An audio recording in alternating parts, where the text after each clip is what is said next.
శ్రీరామాయణంలో ఒక చమత్కారం ఉంది. దాని పేరే రామాయణము. రాముడితో మిగిలిన వ్యక్తులందరూ నడుస్తారు. అసలు రాముడు కనిపించని కాండ ఉండదు సుందరకాండ వినా. సుందరకాండలో రాముడు కనపడకపోయినా రామ కథ ఒకటికి 10 మార్లు చెప్పబడుతుంది.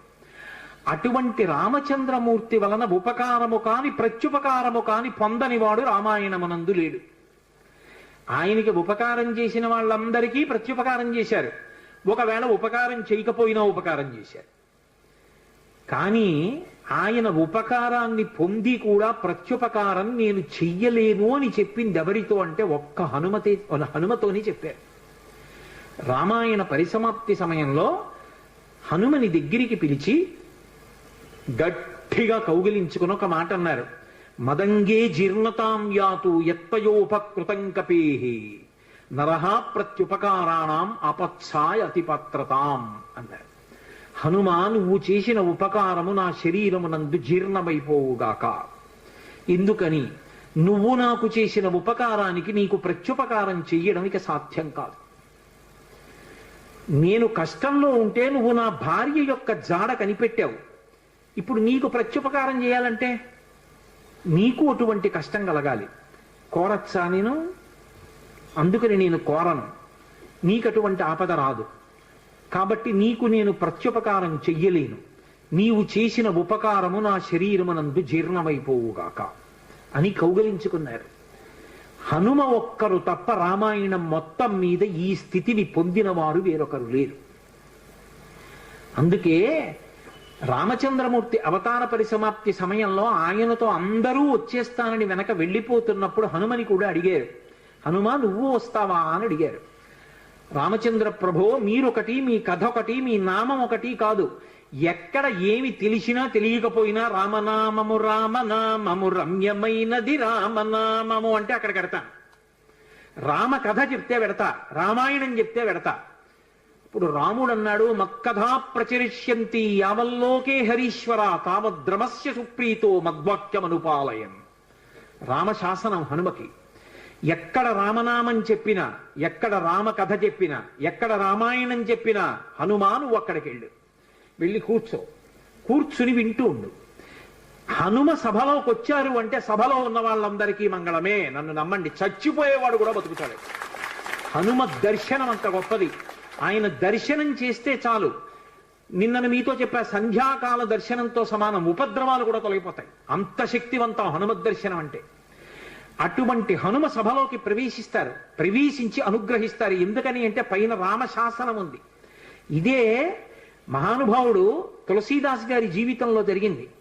తులసీదాస్ గారు ప్రతిరోజు గంగానదిలో స్నానం చేసి చెంబుతో కాసిన నీళ్లు తీసుకొచ్చి రావి చెట్టు మొదట్లో పోసి రావి చెట్టు కింద కూర్చుని తపస్సు చేస్తుండేవారు. ఆ రావి చెట్టు మొదట్లో గంగ నీళ్లు పోస్తుంటే గంగాజలం తగిలిందో ఏమో ఒక బ్రహ్మరాక్షసుడు పైనుంచి కిందకి దిగాడు. బ్రహ్మరాక్షసుడంటే ఎవరు అనుకుంటారేమో, వేదం చదువుకుని కూడా దొంగతనాలు లాంటివి చేసి బ్రతికిన వాళ్ళు బ్రహ్మరాక్షసులు అవుతారు. పతంజలి చరిత్రలో చెప్తారు. కాబట్టి అటువంటి బ్రహ్మరాక్షసుడు క్రిందకి దిగి అన్నాడు, నువ్వు నాకు మహోపకారం చేశావు. ఎప్పటి నుంచో ఈ చెట్టు మీద పడున్నాను. నువ్వు గంగాజలాన్ని తెచ్చి ఈ చెట్టు మొదట్లో పోసినప్పుడు గంగాజల స్పర్శ చేత నా పాపం శమించింది.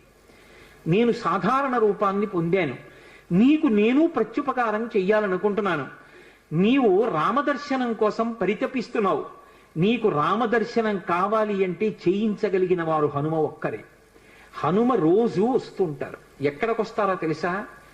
ఎక్కడెక్కడ రామనామం జరుగుతుందో, ఎక్కడెక్కడ రామనామం ప్రస్తావనకు వస్తుందో, ఎక్కడెక్కడ రామ కథ చెప్పబడుతుందో అక్కడ ఉంటారు.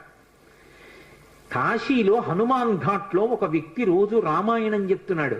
అక్కడికి వచ్చి కూర్చుంటారు. ఎలా గుర్తుపడతావో తెలుసా? అందరికన్నా ముందు సభలోకి వస్తారు. అందరికన్నా ఆఖరణ కళ్ళ నీళ్ల పెట్టుకుని ఒక్కడు తలదించుకుని నడిచి వెళ్ళిపోతూ ఉంటాడు. నువ్వు గుర్తుపట్టి వెంట వెళ్ళు అన్నారు. అప్పుడు ఆ రూపంలో వెళ్ళారు. అన్ని వేళలా అలా వెళ్ళరు, ఏ రూపంలోనైనా పెడతారాయన. కాబట్టి తులసీదాస్ గారు హనుమాన్ ఘాట్కి వెళ్ళి కూర్చున్నారు. అందరికన్నా ముందు ఒక వ్యక్తి వచ్చాడు రామాయణం వినడానికి. అందరూ వెళ్ళిపోయిన తర్వాత తల ఉంచుకుని కన్నులమ్మట నీరు కారుతుండగా వెడుతున్నాడు. తులసీదాస్ గారు ఆయన వెంటపడ్డారు. ఆ వ్యక్తి కనిపెట్టాడు, ఎవరో నన్ను వెంబడిస్తున్నారని. ఆయన హనుమ, ఆ ముందు వెడుతున్నవారు.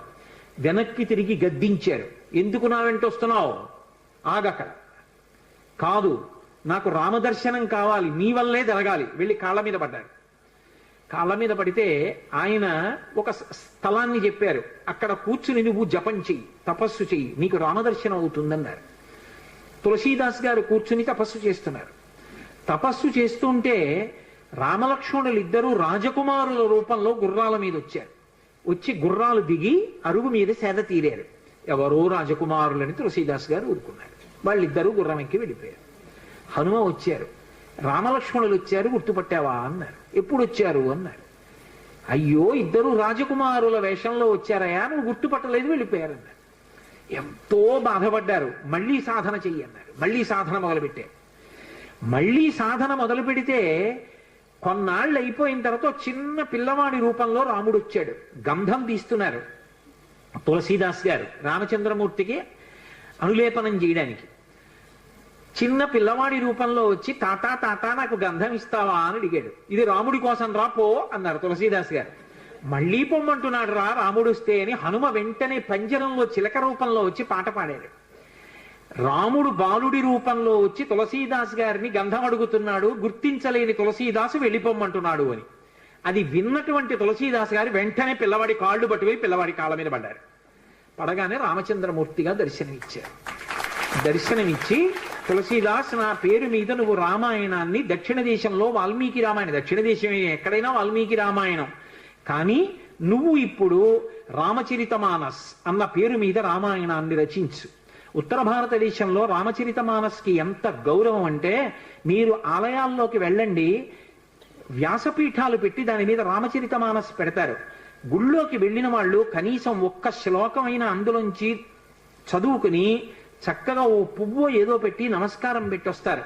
రామచరితమానస్కి అంత గొప్ప. విచిత్రం ఏమిటంటే హనుమాన్ చాలీసా, రామచరితమానస్ రెండు తులసీదాస్ గారి శరీరంతో ఉండగానే ప్రఖ్యాతి వహించేసాయి. అటువంటి తులసీదాస్ గారు ఎప్పుడూ రామనామం చెప్తుండేవారు. ఒకప్పుడు తులసీదాస్ గారు గంగ ఒడ్డున నిలబడి ఉన్నారు.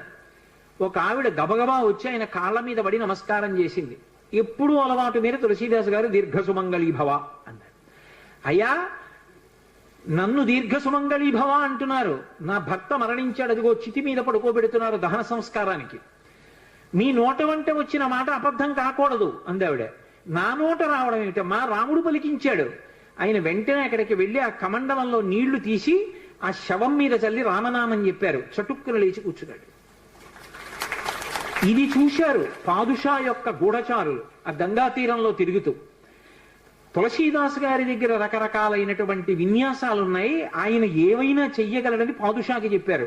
పాదుషా తులసీదాస్ని పిలిపించారు. పిలిపించి నువ్వేమిటో చచ్చిపోయిన వాడిని బతికించావుట, ఏవి కొన్నటువంటి వింత చేష్టితములు చెయ్యన్నారు. తులసీదాస్ గారు అన్నాడు, వింత చేష్టితములు చేయడానికి నేను గారడివాణ్ణా? కాదు, రాముడు నన్ను పనిముట్టుగా అనుగ్రహించాడు, అది రామానుగ్రహం అన్నాడు. అంటే నేను చెప్పిన మాట పాటించట్లేదు కాబట్టి కొరడాలతో కొట్టండి అన్నాడు. అంటే అప్పుడు హనుమాన్ చాలీసా చేశారు తులసీదాస్ గారు. కళ్ళు మూసుకుని హనుమని తెలుసుకుని హనుమాన్ చాలీసా చేస్తుంటే భటులు వచ్చి కొరడాలు పట్టుకుని కొట్టడానికి పైకెత్తుతున్నారు. ఆశ్చర్యం ఏమిటంటే ఆ రోజున పాదుషా కోట అంతఃపురం అంతటా పెద్ద పెద్ద కోతులు వచ్చి ప్రతి సైనికుడి చెయ్యి పట్టుకున్నాయి కదలకుండా. పాదుషా భయపడిపోయి సింహాసనం దిగి కిందకొచ్చి తులసీదాస్ గారి కాళ్ళ మీద పడ్డాడు. అప్పుడు ఖచ్చితంగా పూర్తయిపోయింది హనుమాన్ చాలీసా. ఆ తులసీదాస్ గారి చదివినప్పుడు అన్ని కోతుల రూపంలో వచ్చి ఎదురుగుండా హనుమ నిలబడి కాపాడారు తులసీదాస్ గారిని. అందుకే అప్పటికీ ఇప్పటికీ ఎప్పటికీ కూడా హనుమాన్ చాలీసాకి అంత శక్తి. తులసీదాస్ గారు ఎప్పుడు మాట్లాడుతూ ఉండేవారు స్వామి హనుమతోటి. రామాయణ రచన చేసేటప్పుడు, రామచరితమానస్ రాసేటప్పుడు ఏ ఏ ఘట్టం దగ్గరికి వచ్చేటప్పుడు ఆయా ఘట్టం దగ్గర మళ్ళీ హనుమకి చదివి వినిపిస్తూ ఉండేవారు. హనుమ అంతా చదివి సరేనంటుండేవారు. అబ్బో ఎన్ని చమత్కారాలు, వాళ్ళిద్దరి మధ్యలో ఎన్ని విశేషాలు జరిగాయో తులసీదాస్ గారికి హనుమకి. అంతటి గొప్ప అనుబంధం. అందుకే హనుమ గురించి తులసీదాస్ గారు ఏవి చెప్పారో అవన్నీ కూడా అద్భుతమైనటువంటి విషయాలు.